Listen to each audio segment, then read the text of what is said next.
Hello बच्चों, स्वागत है आपका YouTube channel PCM by Sumit में। आज हम लोग पढ़ेंगे कार्बनिक यौगिकों के नामकरण की पद्धति। ऑर्गेनिक केमिस्ट्री का ये हमारा दूसरा वीडियो है। आज आप आईयूपीएससी बिल्कुल लिखना जो है सीख जाएंगे। आज के बाद आप आईयूपीएससी कभी नहीं भूलेंगे। बहुत ही शानदार जबरदस्त फार्मूले के साथ आपको हम आईयूपीएससी बताएंगे। कोई भी चीज रटने की जरूरत आपको नहीं पड़ेगी। वीडियो अंत तक देखिएगा, आपको आईयूपीएससी बिल्कुल क्लियर हो जाएगा। तो चलिए आज का वीडियो जो हम लोग शुरू करते हैं। आपके सामने लिखा हुआ है, एक फार्मूला लिखा हुआ है जिसमें पहले नंबर पे आ रहा है प्रतिस्थापी, दूसरे नंबर पे आ रही है कार्बन श्रृंखला, तीसरे नंबर पे आ रही है कार्बन संख्या, चौथे पे बंध, पांचवें पे क्रियात्मक समूह आ रहा है। अब इसमें जो है कैसे क्या होना है इस चीज को जो हम लोग देखते हैं। तो सबसे पहले प्रतिस्थापी जो होता है उसमें हमारी इतनी चीजें आएंगी। पहला क्लोरीन आएगा, फ्लोरीन आएगा, ब्रोमीन आएगा, आयोडीन आएगा और CH3, साथ में आएगा CH3 CH2। अगर हमारा क्लोरीन आएगा तो उसके लिए हम क्लोरो शब्द का प्रयोग करेंगे, फ्लोरीन आएगा उसके लिए फ्लोरो शब्द का प्रयोग करेंगे, ब्रोमीन आएगा तो उसके लिए ब्रोमो का, आयोडीन आएगा तो आयोडो का, CH3 आएगा तो मेथिल का, और अगर CH3 CH2 तो हम प्रयोग करेंगे एथिल शब्द का। अभी आप इसको देखते रहिए, जब आप एग्जाम्पल पे आएंगे तब आपको पूरी चीज क्लियर आ जाएगी कि ये फार्मूला आखिर कैसे यूज होगा। अभी तो मैं पूरा आपको फार्मूला लिख के बता रहा हूं। कार्बन श्रृंखला आप जानते हैं या तो खुली होती है या तो बंद होती है। तो अगर कार्बन श्रृंखलाएं खुली हैं तो हम क्या करेंगे, यहाँ पे इस स्टेप को छोड़ देंगे। अगर कार्बन श्रृंखला बंद है तो हम प्रयोग करेंगे शब्द साइक्लो का। इतनी बात समझ में आई। अब आते हैं कार्बन संख्या पे। तो कार्बन आप जानते हैं एक हो सकते हैं, दो हो सकते हैं, 3, 4, 5, 6, 7, 8 और यहीं पे हम लोग लिख लेते हैं यहाँ पे 9 और ये हो गया आपका 10। अगर एक कार्बन है तो उसको हम लोग पढ़ते हैं मेथ, दो होते हैं तो उसको हम लोग पढ़ते हैं एथ, तीन होते हैं तो हम लोग पढ़ते हैं प्रोप, चार होते हैं तो पढ़ते हैं ब्यूट, पांच होते हैं तो हम लोग पढ़ते हैं पेंट, छह होते हैं तो हम लोग पढ़ते हैं हेक्स, सात होते हैं तो हम लोग पढ़ते हैं हेप्ट, आठ होते हैं तो हम लोग पढ़ते हैं ऑक्ट, 9 होते हैं तो नोन और 10 होते हैं तो डेक।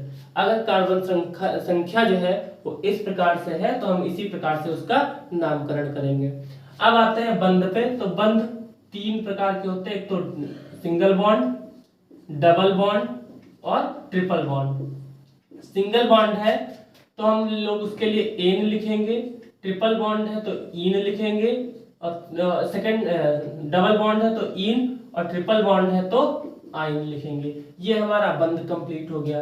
क्रियात्मक समूह आप लोग जानते हैं, अगर OH तो ये एल्कोहल समूह होता है तो इसके लिए ऑल लिखा जाता है। CHO एल्डिहाइड समूह होता है, इसके लिए अल लिखते हैं हम लोग।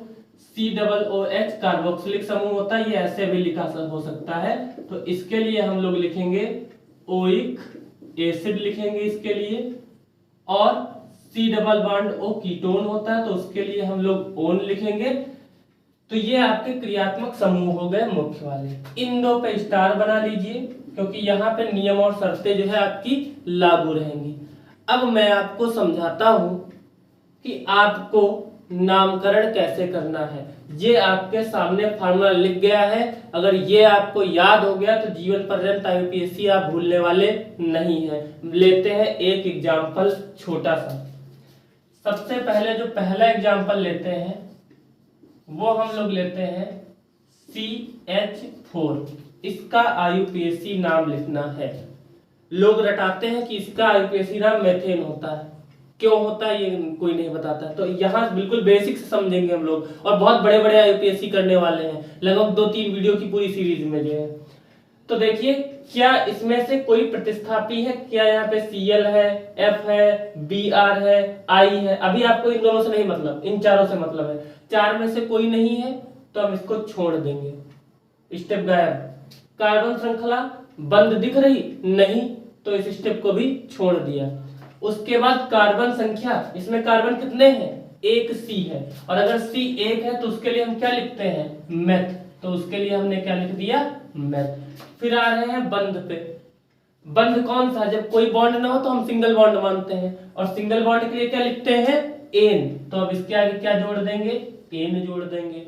अब क्या कोई क्रियात्मक समूह है, OH है, नहीं है, CHO है, नहीं है, COOH है, नहीं है, C डबल बॉन्ड O है, नहीं है, तो बस इसका यूपीएससी नाम क्या हो गया, मेथेन, इसका यूपीएससी नाम हो गया। आपको बस इसी क्रम से जो है लिखते जाना है, आपका पूरा यूपीएससी जो है हो जाएगा, चाहे जितना कठिन नाम हो। जैसे अब हम लोग देखते हैं, मान लो लिखा होता CH3Cl, इसका यूपीएससी नाम लिखना है।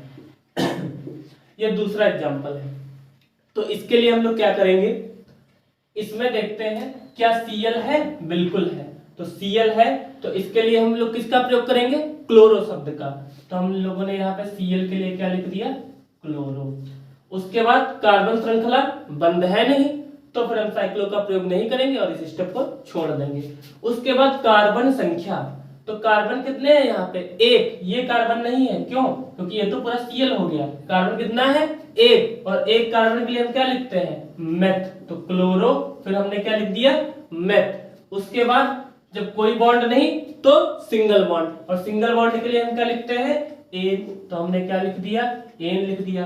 क्या कोई क्रियात्मक समूह यहाँ पे आपको दिख रहा, कोई क्रियात्मक समूह नहीं दिख रहा, इसलिए इसका नाम क्या हो गया, क्लोरोमेथेन। बात आई समझ में, ये फार्मूला, आपको क्रम नहीं छोड़ना है, सब IUPAC हो जाएंगे, आप चाहे जितना जो है कठिन ले। अब थोड़ा दो नियम और जो है याद रखिएगा। कार्बन गिनते समय सदैव लंबी श्रृंखला चुनते हैं।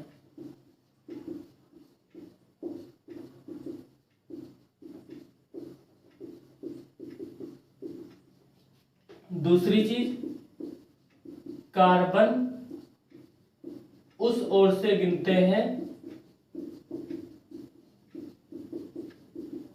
जिस ओर बंध या प्रतिस्थापी या क्रियात्मक समूह पास में पड़े। जैसे आप इस रूल को समझिए, एक एग्जांपल लेते हैं।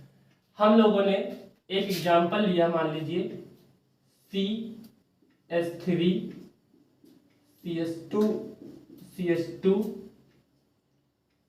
Cl। अब देखिए आपके सामने ये जो है लिखा हुआ है। अब आप कार्बन इधर से भी गिन सकते हैं 1 2 3, और गिन इधर भी सकते हैं 1 2 3, लेकिन सही क्रम क्या होगा, जिधर से प्रतिस्थापी पास में पड़ेगा। नियम नंबर 2 क्या कह रहा है, जिधर से प्रतिस्थापी पास में पड़ेगा। तो हम लोग कार्बन की काउंटिंग इस साइड से करेंगे, 1 2 3, टोटल कितने कार्बन हो गए, 3। सबसे पहले प्रतिस्थापी का नाम लिखा जाएगा, Cl जुड़ा हुआ है, बिल्कुल जुड़ा हुआ है, तो Cl अगर ये जुड़ा हुआ है तो इसके लिए हम लोग इसका नाम क्या लिखेंगे, क्लोरो। तो Cl के लिए क्या लिख दिया हमने, क्लोरो। उसके बाद कार्बन श्रृंखला खुली हुई है, आपको दिख रही, तो ये स्टेप छोड़ देना। उसके बाद कार्बन संख्या, कितने हैं कार्बन, 3 के लिए हम क्या लिखते हैं, प्रोप, तो हमने 3 कार्बन के लिए क्या लिख दिया, प्रोप, यहां से यहां पे लिख दिया। उसके बाद कौन सा बॉन्ड है, हर जगह पे आपको सिंगल बॉन्ड दिख रहा, सिंगल बॉन्ड के लिए क्या लिखते हैं, एन, तो हमने क्या लिख दिया, एन। अब क्या कोई क्रियात्मक समूह है, इसमें कोई क्रियात्मक समूह नहीं है, तो इसका नाम क्या हो गया, क्लोरोप्रोपेन। बात आई समझ में। तो इस वीडियो का मुख्य मकसद ये था कि हम आपको ये फार्मूला समझा सके, जितने भी IUPAC हैं कठिन से कठिन, उन एग्जाम्पल लेकर के अगले 2 वीडियोस में हम लोग वो जो है खत्म करेंगे IUPAC। इस वीडियो का मकसद ये था कि आपको फार्मूला बहुत अच्छे से हम जो समझा सके। अगर आपको वीडियो अच्छी लगी हो, IUPAC का ये पढ़ने का तरीका बहुत जबरदस्त लगा हो, तो तुरंत जो है वीडियो को लाइक कर दीजिए, चैनल को सब्सक्राइब करना और बेल नोटिफिकेशन को दबाना मत भूलिए, ताकि नोटिफिकेशन आपके पास सबसे पहले आए। ऑर्गेनिक केमिस्ट्री को जो है बिल्कुल जड़ से, बेसिक से जो है ABCD से जो है आपको हम पढ़ाएंगे। ये दूसरी वीडियो है, इसमें हमने आपको नामकरण बताया है, IUPAC कैसे लिखा जाता है। कुछ भी रटने की आवश्यकता नहीं, बस ये 5 लाइन का फार्मूला याद करिए, जीवन पर्यंत यूपीएससी लिखते रहिए, चाहे जितने कठिन हो। इस फार्मूले के अलावा कोई भी नियम मैं आपको नहीं बताऊंगा, और अगले 2 वीडियो में कठिन से कठिन यूपीएससी आपको बिल्कुल जो आसानी से समझ में आ जाएंगे मात्र इसी फार्मूले से। तो एक बार बेल आइकन दबा दीजिए और चैनल को सब्सक्राइब कर लीजिए। फिजिक्स की डेरिवेशन श्रृंखला भी चैनल पे लगातार चल रही है, उसको भी एंजॉय करते रहिए, अपना प्यार देते रहिए और अपना प्यार इसी तरह बनाए रखिए। चैनल को सब्सक्राइब कीजिए और मित्रों तक अवश्य शेयर कीजिए। तब तक के लिए धन्यवाद, मिलते हैं नेक्स्ट वीडियो में।